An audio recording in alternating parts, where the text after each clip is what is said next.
Blood is supposed to mean something. That's what they always tell you. Blood is thicker than water. Family comes first. But what happens when the people who share your blood forget you exist, and a stranger, a boy who isn't even yours, becomes the only person who remembers your name? My name is Richard Coleman. I am 73 years old. And this is the story of how I learned that family is not something you are born into. Family is something you earn, something you build, something that shows up. I had 2 children, a son and a daughter. I gave them everything. My time, my money, my house, my heart. And when I needed them most, when I was lying in a hospital bed with tubes in my arms, do you know who was sitting beside me? Not my son, not my daughter. A boy named Marcus.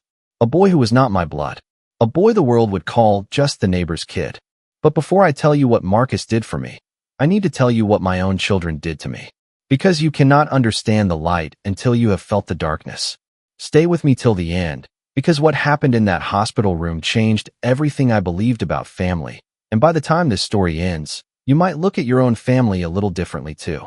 Let's go back to where it all began. I built my life the hard way. I grew up with nothing.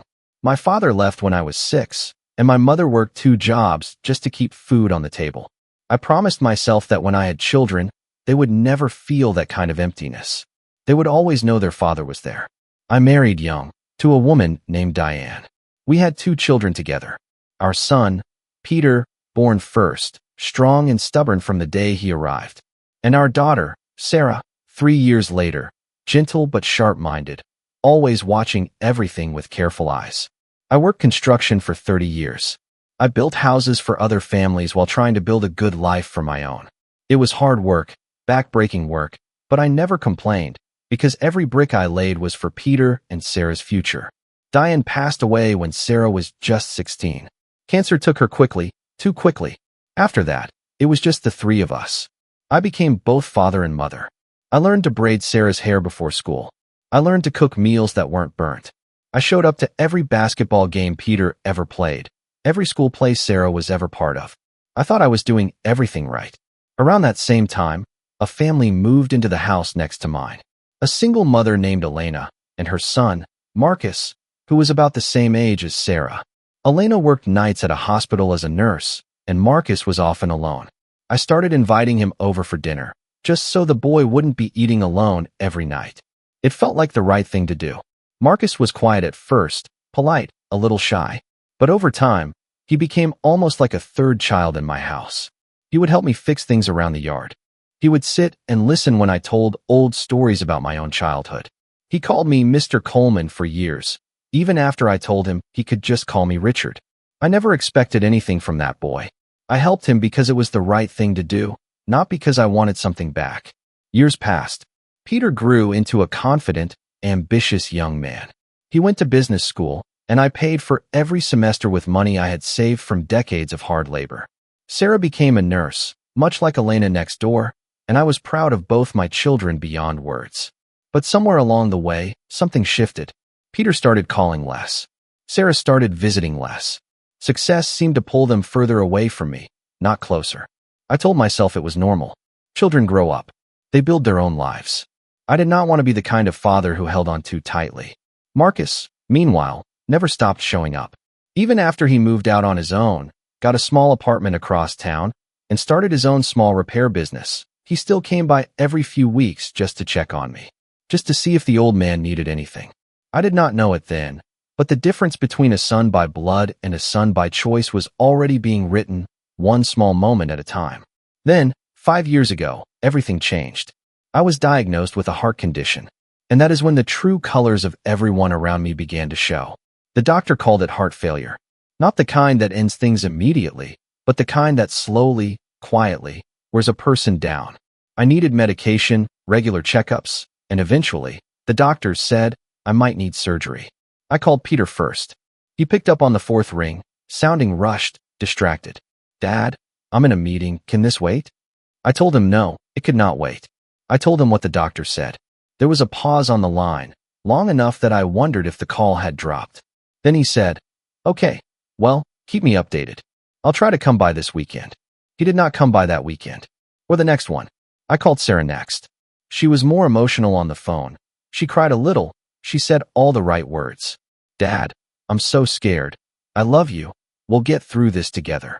But when it came time for actual visits, actual help, she was always exhausted from her shifts at the hospital, always drowning in her own responsibilities.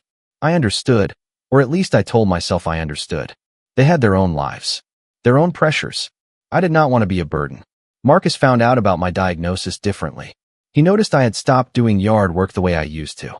He noticed the pill bottles on my kitchen counter when he came by to fix a leaking pipe. He did not wait for me to explain everything. He simply started showing up more often. You don't have to do this, I told him one afternoon, as he mowed my lawn without being asked. I know I don't have to, he said, wiping sweat from his forehead. I want to. Those 4 words sat heavy in my chest that night. I want to. Not I have to. Not because I owe you. Simply, I want to. As my condition slowly worsened over the following months, a pattern started forming that I could no longer ignore. Peter's calls became shorter and more infrequent. When I mentioned needing help with anything, doctor's appointments, grocery runs, simple company on a lonely evening, he always had an excuse ready. Work was busy. His girlfriend's family needed him. He was traveling for business. Sarah, for her part, started something that hurt even more than Peter's absence. She started asking questions. Not about my health. About my finances. Dad, have you thought about what happens to the house?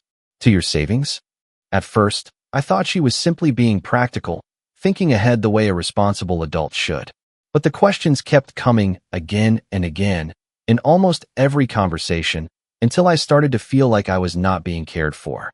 I was being evaluated. Meanwhile, Marcus asked me nothing about money. Nothing about the house. He asked me how I was sleeping. He asked me if I was taking my medication on time. He asked me if I wanted company on Sunday afternoons, because he remembered that Sundays used to be family day, back when Diane was still alive. I did not see it clearly then. I was still holding on a hope that my own children would eventually show up the way I had always shown up for them. I did not yet understand that hope, when it is placed in the wrong hands, can turn into the deepest kind of pain. Because the true betrayal was still coming, and it would arrive in the form of a single hospital visit that would break my heart long before my body ever could. It happened on a Tuesday evening in October. I remember the date clearly because it was raining, the kind of steady rain that makes old bones ache even worse than usual. I felt a tightness in my chest that I had never felt before, a pain that spread down my left arm, and within minutes I could barely breathe. I managed to call for an ambulance before everything went dark. I woke up in a hospital bed, wires connected to my chest, a machine beeping steadily beside me. The doctor told me later that I had suffered a serious cardiac event. If the ambulance had arrived, even 10 minutes later, I might not have woken up at all. The first thing I did, once I had enough strength, was ask the nurse to call my children. Sarah arrived at the hospital about 2 hours later. She looked tired, stressed, and when she saw me, she did cry, real tears, and for a moment I believed things might be different this time. She sat beside my bed for almost an hour, holding my hand. Then her phone buzzed. She glanced at it, sighed, and said, "Dad, I'm so sorry, but I have a shift starting soon, and if I don't show up, they'll write me up. I'll come back tomorrow, I promise." She kissed my forehead and left. Peter did not come that night at all. He sent a text message instead. "Dad, so sorry to hear this. Swamped with a huge project deadline this week. We'll try to visit soon. Get well. We'll try to visit soon." I stared at that message for a long time in the darkness of that hospital room, the machines beeping around me, the rain still tapping against the window. I felt something inside me crack, quietly, without any dramatic sound, the way a small piece of glass cracks under pressure long before it finally shatters. I was alone that night, truly alone. 73 years old, recovering from what could have been the last moment of my life, and the 2 people I had raised, fed, clothed, and sacrificed everything for, could not find a few hours to sit beside me. Around 11 o'clock, a nurse walked in to check my vitals. She mentioned that a young man had been asking at the front desk for almost an hour, insisting on seeing me despite visiting hours being over. I did not understand who it could be. Then the door opened, and there stood Marcus. Soaked from the rain, still in his work clothes with grease stains on his sleeves, having clearly come straight from a repair job the moment he heard the news. "Elena told me what happened," he said, breathless. I came as fast as I could. He pulled a chair beside my bed and sat down. He did not check his phone. He did not mention needing to leave for work or for any other obligation. He simply sat there, in silence at first, then talking softly about small things, sports, the weather, anything to keep my mind distracted from the fear still gripping my chest. He stayed until 3 in the morning, until the nurses gently told him visiting hours were truly over and he needed to go home and rest. Before he left, he took my hand and said something I will never forget. "Mr. Coleman, you took me in when nobody else did. You fed me when my own mother was working nights just to survive. I'm not going anywhere." I lay awake long after he left, staring at the ceiling, tears sliding silently down my face. Not tears of sadness for myself, but tears of a realization I could no longer avoid. The son I had raised with my own blood had sent a text message. The boy who was not my blood had sat by my bedside until 3 in the morning, soaked from the rain. That night, something shifted permanently inside me. I did not yet know what I would do about it, but I knew, without any doubt, that things could never go back to the way they had been. Recovery took weeks. During that time, I had a lot of hours alone in that hospital bed to think, to remember, to piece together a pattern I had been ignoring for years. I thought about Peter's 21st birthday, when I had spent nearly every dollar of my savings to buy him the car he had always dreamed of, a car I could barely afford, because I wanted him to feel like he mattered. I thought about Sarah's wedding, 3 years earlier, where I had walked her down the aisle with pride swelling in my chest, and paid for nearly the entire ceremony myself, without a single complaint. I thought about all the birthdays, the graduations, the late-night phone calls when they were struggling in college and needed money for rent, for books, for emergencies I never once questioned. And I thought about Marcus, a boy I had never been legally responsible for, a boy I had simply fed dinner to because I did not want a child eating alone every night, a boy who, without any obligation, without any inheritance to gain, without any blood connection at all, had shown up at my hospital bedside until 3 in the morning in the pouring rain. Sarah did visit again the next day, as promised, but the conversation quickly turned, once again, toward practical matters. "Dad, the doctor mentioned you might need a procedure. Have you thought about your health insurance coverage? And, well, I don't want to bring this up now, but have you updated your will recently?" I remember staring at her, waiting for her to notice how strange the question felt in that moment, waiting for her to catch herself and ask instead how I was feeling, if I was scared, if I needed anything. But she did not catch herself. She simply waited for my answer. Peter finally visited 5 days after I had been admitted. 5 days. He walked in wearing an expensive suit, clearly stopping by on his way to or from some business meeting. He stayed for 20 minutes, spent most of that time on a phone call in the hallway, and left with a quick, "Glad you're doing better, Dad. Call me if you need anything. Call me if you need anything." I had called. Many times. That was exactly the problem. Marcus, meanwhile, visited every single day. Sometimes for just 20 minutes if he had work commitments, sometimes for hours if his schedule allowed it. He brought me small things, a crossword puzzle book because he remembered I liked them, homemade soup his mother Elena had prepared, a small radio, so I could listen to the baseball games I loved. One afternoon, as I was preparing to be discharged, I asked him directly, "Marcus, why do you keep doing this? I am not your father. You owe me nothing." He was quiet for a long moment, looking down at his hands. Then he said, "You never made me feel like I owed you anything, Mr. Coleman. That's exactly why I want to be here. Some people show up because they feel like they have to.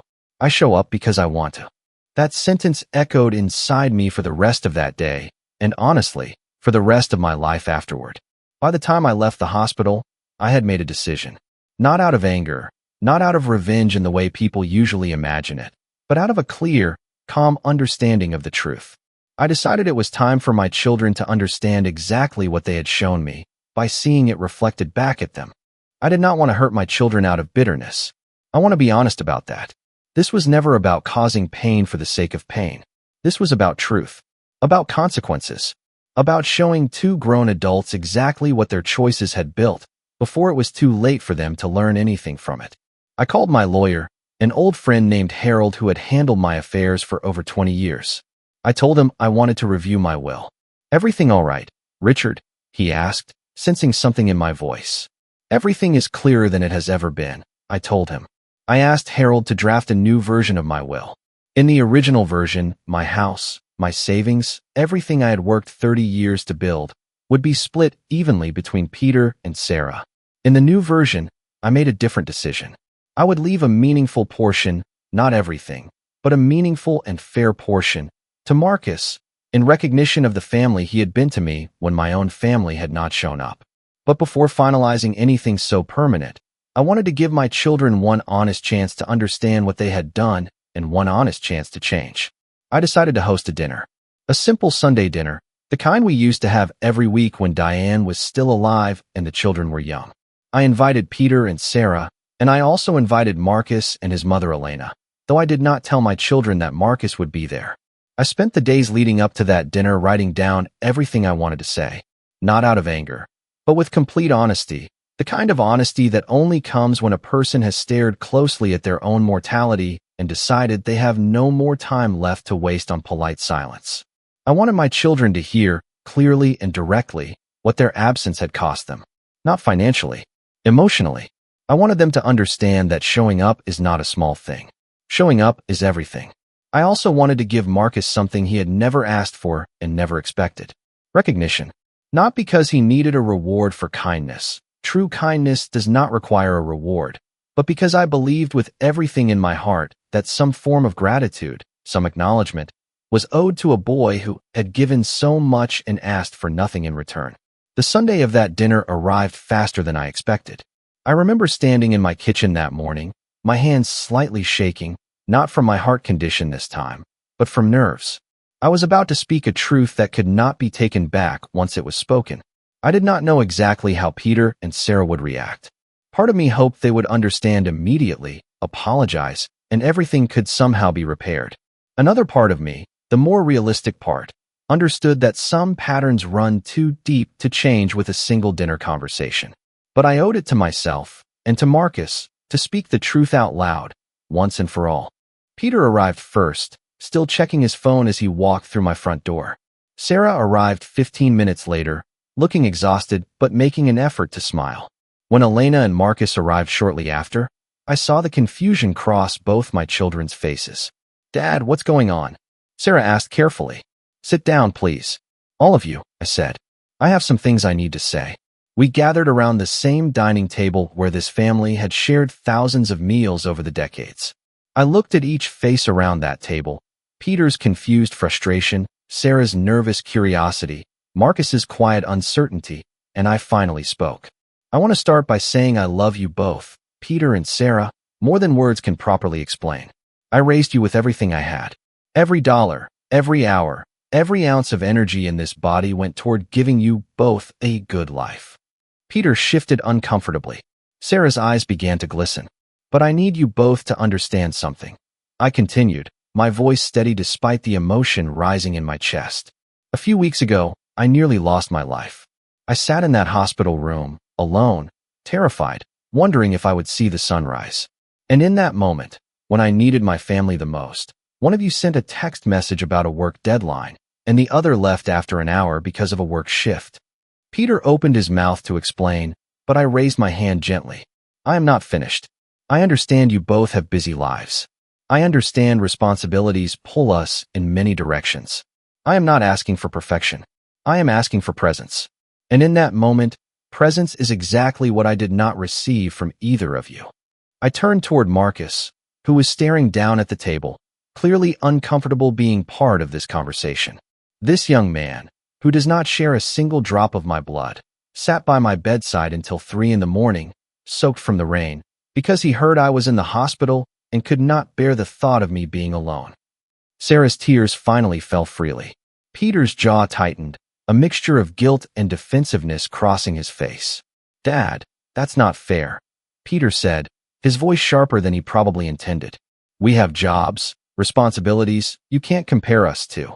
"I am not comparing blood," I interrupted, my own voice firm but calm. "I am comparing actions.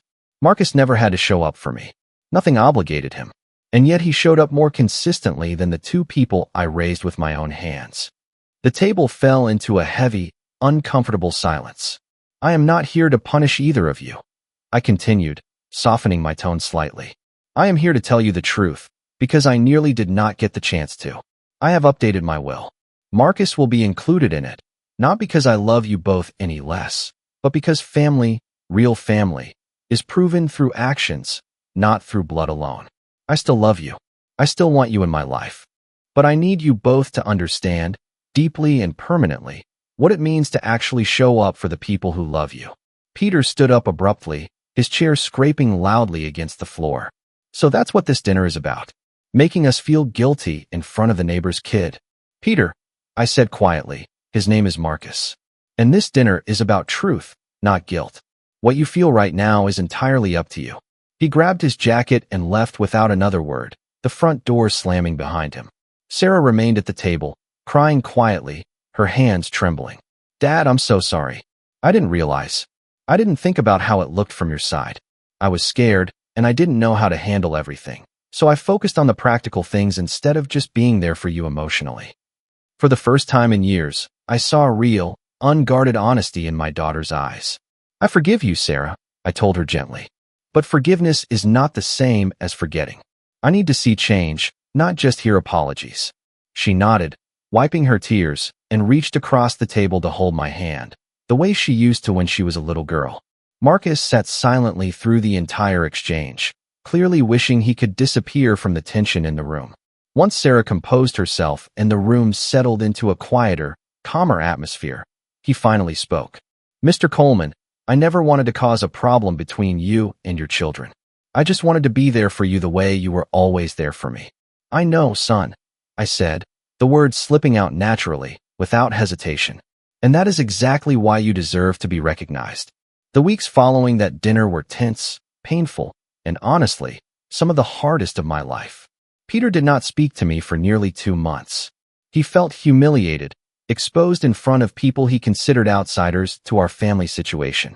I understood his anger, even if I did not regret speaking the truth. Sarah, however, began to change in small but meaningful ways. She started visiting every single weekend, not to ask about finances or paperwork, but simply to sit with me, to talk, to help me organize my medications, to remind me of appointments. She started asking how I felt, not just how my health numbers looked on paper. One Sunday afternoon, about 2 months after that dinner, Peter finally called. His voice was quieter than I remembered, less guarded. Dad, can I come by this weekend? I want to talk.